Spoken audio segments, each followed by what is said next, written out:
How to unrestrict your highest potential.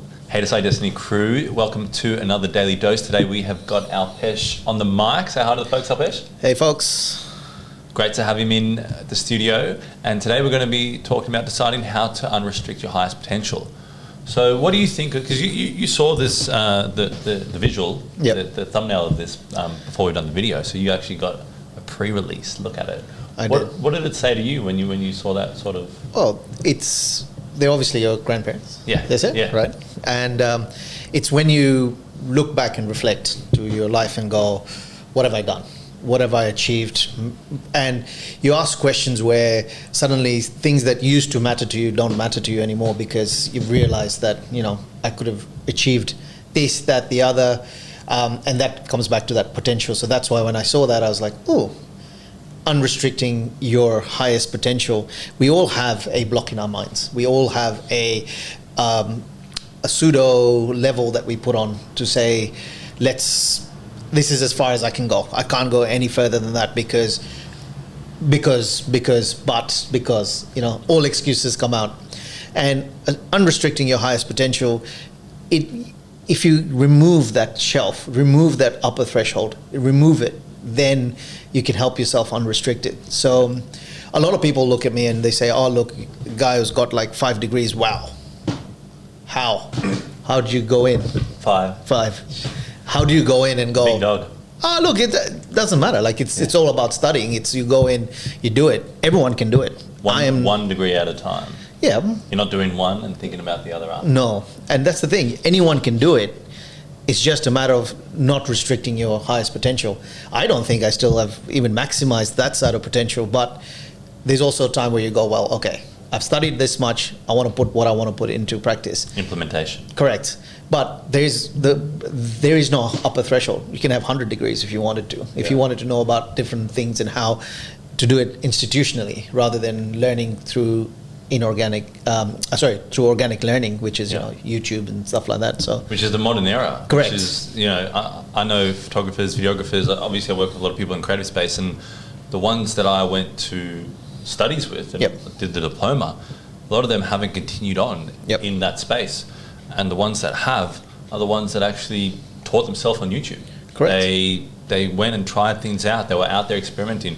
I think one of the biggest things is probably where the starting point was. So maybe the starting point for the ones that went and did the diploma, hey, we've already got a pre-packaged thing for you. Yes, a framework, yeah. Yeah, and you're not quite sure if you want to do this, but here it is. Yeah. And the ones that had to go, hey, if you want to learn it, you're going to have to hit the ground, you're going to have to watch videos, you're going to have to go out and trial and error. And they may have more passion and the purpose of, hey, I really want to do this. Sometimes they don't even know, but they're like, I like doing this. This brings me joy. And they just keep hitting the ground and learning. And probably a more pointed approach. So you've got a more sort of direct approach where you look at it and go, on YouTube, for example, like you said, even with photography, if you were learning about it, you learn the style that you wanted to learn. Like, is it night photography? Is it landscape? Is it people? Is it sports? But you won't necessarily just be shoehorned into that particular thing when you go to university where they teach you everything and then you sort of pick out and choose what you're going to do. So definitely unleashing your getting rid of that threshold, should I say, rather than saying what's my highest potential, is actually saying the highest potential is infinite. We just got to keep going in the passion and where you want to go, and decide that this is where I want to go. Decide your destiny to where you want to go. We need to get you a shirt, I think. I know. Do you want to? Hey, we'll get you on. We'll get you on ordered over 100%. You're representing. So I think I'd like to not disagree, but kind of take it in a different way. I think with what you're saying, 100%. I look at it more kind of going to the limitations first, because we're talking about unrestricting. I think it's really like that mental limitation. That real mental limitation that, you've done good work, you've achieved all these diplomas, you've done all that sort of stuff. But every day you're going to have so many limitations, so many bars, so many things that kind of, and it's just if I had, just and that so many of them in your day, and you have to be kind of like a boxer. In every single heartbeat, you have an opportunity to decide your destiny. In every single heartbeat, you have an opportunity to unrestrict your full potential. Correct. And full potential, we're not saying, oh, you're just going to get to a location and you're going to be, oh, I've done everything. Like, it's about striving for it and seeing your life change and having high regard of who you're becoming. And so with the limitations, you have to meet them because they're going to come into your day. Yes. Oh, I woke up half an hour past my thing. Now I'm not going to have enough time. Oh, that's a restriction. No, I don't have enough people in my stuff. That's a restriction. There's not enough good people to hire from. That's another restriction. There's so many restrictions that and limitations that we put on in our day. And we just have to, I think the biggest thing is to change that language, that internal dialogue that you have of why you can't and to how can I?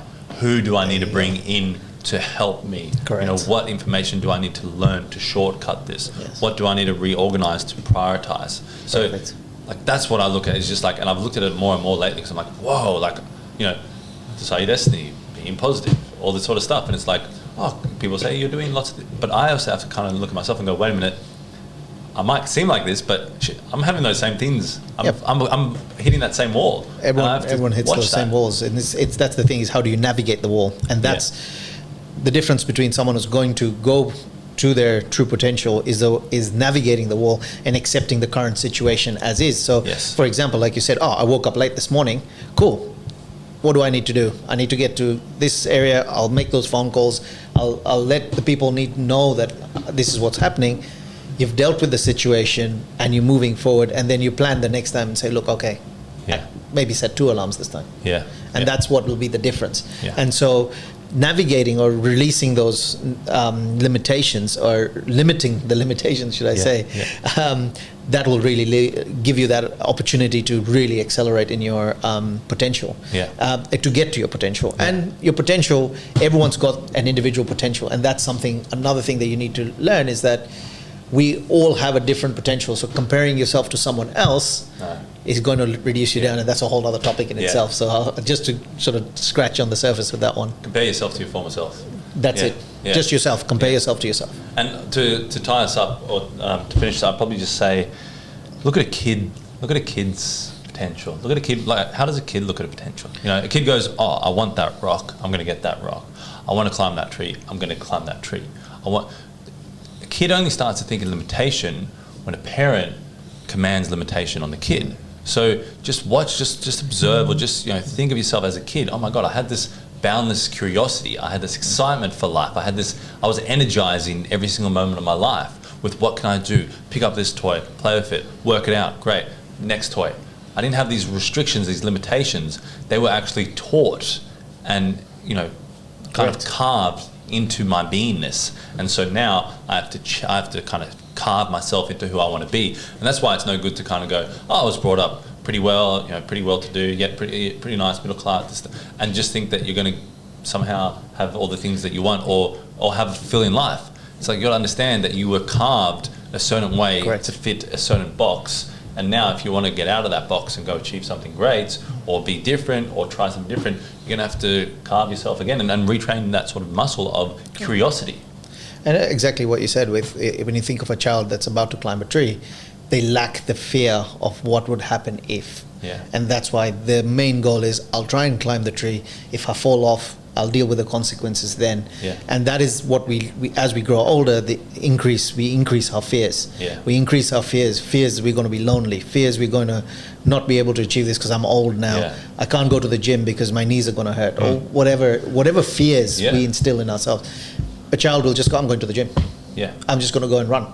And then if my knees will hurt, so what? And look at our current society where we're trying to risk management everything, every number, every percentage, every percentile, down to the last decimal of what we can risk management. And I heard this great line that someone shared with me, and he was talking to someone who I think they were in, maybe it was HR and injury, things like that, and he was saying, to guarantee zero risk, you have to be 7 feet under.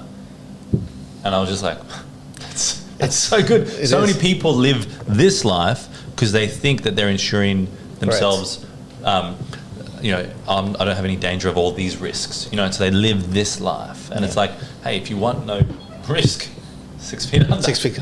and it just kind of it brings it all into intense, perspective. It does indeed. I think sometimes you need those intense messages to wake you up. Yeah, release those fears. Yeah, release those fears and let's unrestrict your greatest potential. There you go. Yeah. Thanks, mate. Thanks for coming on. Appreciate it. Thank you so much, and thanks guys for listening. Yeah.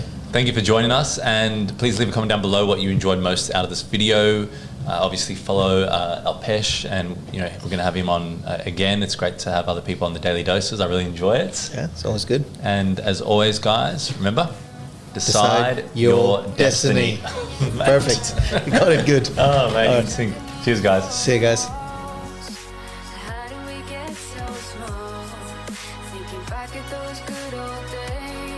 When we were more than a shade of gray.